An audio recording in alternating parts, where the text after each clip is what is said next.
All right, as we segue into multiplying fractions, you'll notice that there are some differences. With multiplying fractions, all we do is multiply straight across. That's both the top and the bottom. We're multiplying straight across. That's one of the big differences between add and subtract. With add and subtract, we added or subtracted the tops and we kept the bottoms. Okay. With multiplying, we just multiply both numbers straight across.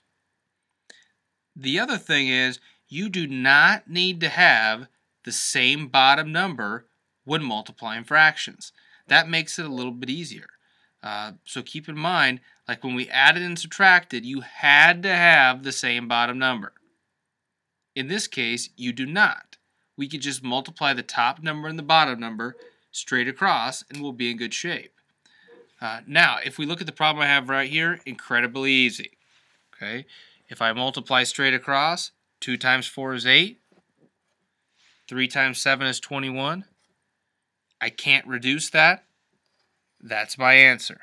Now, we're going to go a little more in depth with this, and it gets different when we use mixed numbers, and that's what the next section will be about. So this should be pretty easy. There's just a couple of other things that I want to add to it. All right, I've put this problem on here twice for a reason. We could simply just multiply straight across, okay, and we're going to do that. Remember, we don't need common denominators. We're multiplying the top and the bottom straight across. So 4 times 20 is going to, of course, be 80. And then 5 times 30 is going to be 150. And we will need to reduce those. You could divide by 2 probably a couple of times, or maybe once anyway, then you'll have to find something else. You could divide by 5. If they both end in 0, I can divide by 10. Okay. 80 divided by 10 is 8.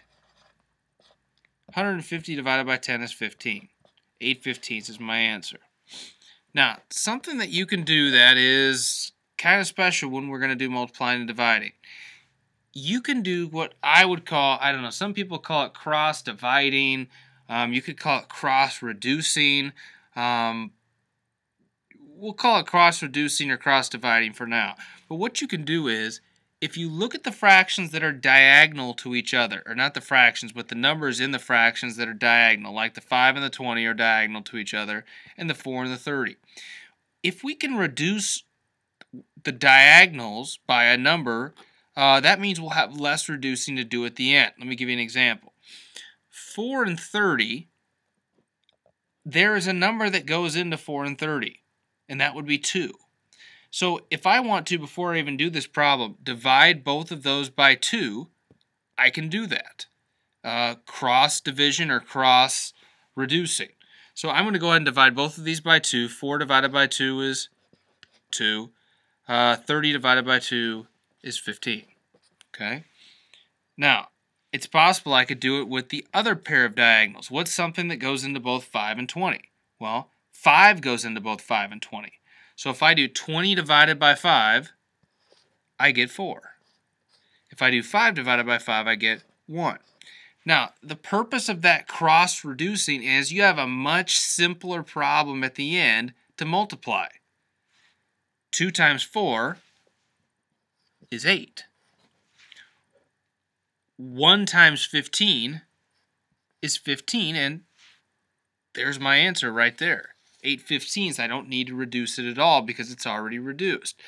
That cross-reducing part that I just showed you, that's optional. You don't have to do it, but you'll find out it's a good tool to have now because when we start working with the mixed numbers, the numbers are going to get pretty large.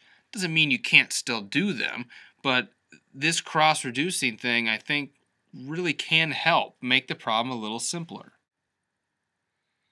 All right, in our next problem, again, with multiplying fractions, we don't need common denominators, so we're set. We just need to multiply straight across. 10 times 2 is 20. 14 times 3 would be 42. Okay, there's our answer. We just need to reduce. And I would say we could divide by, how about 2? 20 divided by 2 is 10. 42 divided by 2 is 21. 10/21 is my answer. Now, I put another one down here because we can do that cross-reducing on this one if you want to. You don't have to, but I think it's a good thing to learn how to do. So, cross-reducing, I need to look at the numbers diagonal from each other.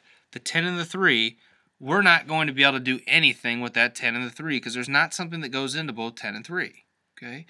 But the other two there is. 2 and 14, they're both even numbers, so 2 has to go into it. So if I do 2 divided by 2, I get 1. And if I divide this by 2, I get 7. Now, if I multiply straight across with what I have now, 10 times 1 is 10. 7 times 3 is 21. So we still get 10/21. That looks like a 4. We still get 10/21 either way. So whether we do the cross division or the cross reducing or whether we don't, we're still going to get the same thing at the end. Alright, this will be our last practice one before you try a few on your own here. And I'd put 3 of these on here and you'll see why in a minute. If you just want to do it normal and you just want to multiply straight across with no common denominators, which you don't have to have. 6 times 2 is 12. 8 times 4 is 32. Those, of course, could be reduced. I would say that we could probably divide by 4 on both of these. 12 divided by 4 is 3. 32 divided by 4 is 8. I get 3/8. There's my answer. Okay, piece of cake. Now, if you want to do the cross reducing, the cross division, if I have 6 and 4, well, they're both even, so 2 goes into those. 6 divided by 2, 3. 4 divided by 2, 2. Now, if I look at the other set that's diagonal from each other, 8 and 2, well, 2 goes into both of those as well. So I'll just make 8 divided by 2 is 4. And then I have 2 divided by 2 is 1. Now, if I multiply, 3 times 1 is 3. 4 times 2 is 8. 3/8. Now, the reason I wanted to show you another way is, let's say that you cross-reduced one of them, and you could have cross-reduced the other one, but you forgot or you didn't know it went into it. It's okay. It's still okay. Let's say you could only think of something to go into 6 and 4. Okay, 2. 6 divided by 2 is 3. 4 divided by 2 is 2. But you couldn't think of anything else to go into the other one. That's fine. We can just do it how it is. 3 times 2 is 6. 8 times 2 is 16. Now, that's not fully reduced. We could divide both of those by 2. 6 divided by 2 is 3. 16 divided by 2 is 8. So even if you can cross-reduce and you forget to do one of them, you're still going to get the same answer no matter what, as long as you do it right. All right, I think we're to the point where you can try these on your own now. Again, you don't have to do the cross-reducing if you don't want to, or you can experiment with it a little bit, is fine. These are the 2 that I'm going to have you try on your own and stop the video. And again, please ask questions if you have them. Try these 2, come back to the video, see how you did. Alright, this one looks like we could have done the cross-reducing in one of the spots. So I'll put it up here another time just so I can show you the difference between the 2 here.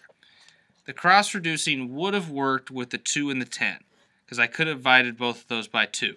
So 2 divided by 2 is 1. 10 divided by 2 is 5, so there's our new problem. Okay, so if I do this one up here, 2 times 9 is 18, 5 times 10 is 50, and then we'd probably want to reduce that, and if we divided by dose, divided by 2, that's going to be 9/25. There's your answer. Now down here, I did that cross division, and you'll notice that 1 times 9 is 9, 5 times 5 is 25.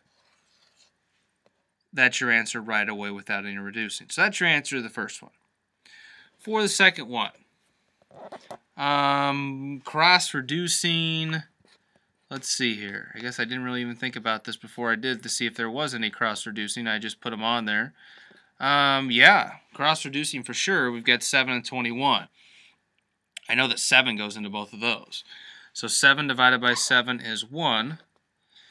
21 divided by 7 is 3. The other pair is not going to work because there's not anything that goes into 3 and 28. So we'll keep it like that for now. And actually, let's just do this one down here while we got it. 3 times 3 is 9. And 1 times 28 is 28.